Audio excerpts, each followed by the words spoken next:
Hi! Hello! English మీరు నేర్చుకోవాలంటే డెఫినెట్‌గా మీకు వర్బ్స్ అనేవి తెలిసుండాలి. ఈ వీడియోలో ఒక 100 వర్బ్స్ అనేవి నేను ఉంచటం జరిగింది. వీటి ద్వారా మీరు ఇంగ్లీష్ అనేది చాలా ఇంప్రూవ్ చేసుకోవచ్చు. ఆ వర్బ్స్ ఏంటో మనం చూద్దాం. వర్బ్స్ అనేవి జనరల్‌గా 3 టైప్స్ ఉంటాయి. వి1, వి2, వి3 అంటే ప్రెజెంట్, పాస్ట్, పాస్ట్ పార్టిసిపుల్. ఇక్కడ చూడండి బీ అంటే ఉండటం, వాస్ అంటే ఆల్రెడీ ఉన్నాను, బీన్ అంటే ఆల్రెడీ ఉన్నానని చెప్పేసి. హ్యావ్ అంటే కలిగి ఉండటం, హ్యాడ్ అంటే కలిగి ఉన్నాను. హ్యాడ్ అంటే కలిగి ఉన్నాను. ఫర్ ఎగ్జాంపుల్ ఈ హ్యావ్‌కు ముందు మనం ఐ పెట్టామనుకో, ఐ హ్యావ్ అంటే నేను కలిగి ఉన్నాను. ఏంటి for example a pen. I have a pen. నా దగ్గర ఒక పెన్ అనేది ఉంది.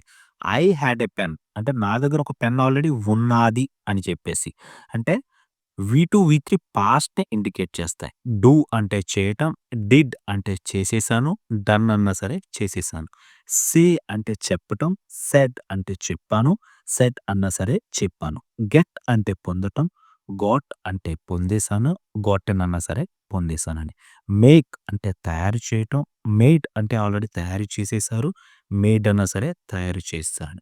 గో వెళ్ళటం, వెంట్ ఆల్రెడీ వెళ్ళిపోయారు, గాన్ అన్నా సరే వెళ్ళిపోయారు. టేక్ తీసుకోవటం, టుక్ తీసేసుకున్నాను, టేకెన్ అన్నా సరే తీసేసుకున్నానని. సీ అంటే చూడటం, సా అంటే ఆల్రెడీ చూసేసాను, సీన్ అంటే ఆల్రెడీ చూసేసానని చెప్పి. కమ్ అంటే రావటం, కేమ్ అంటే ఆల్రెడీ వచ్చేసారు, కమ్ అన్నా సరే రావటం అని చెప్పేసి. మీకు ఇంకా ఎక్కువ వర్బ్స్ నేర్చుకోవాలని ఉంటే ద అడ్వాన్స్డ్ స్పోకెన్ ఇంగ్లీష్ అని మన బుక్‌లో ఒక 400 వెర్బ్స్ అనేవి నేను ఉంచడం జరిగింది. బుక్ లింక్ కోసం కామెంట్‌లో మీరు చూడండి లేదా స్క్రీన్ పై కనిపిస్తున్న వాట్సాప్ నంబర్‌కి నాకు మెసేజ్ చేయండి. Thank you very much.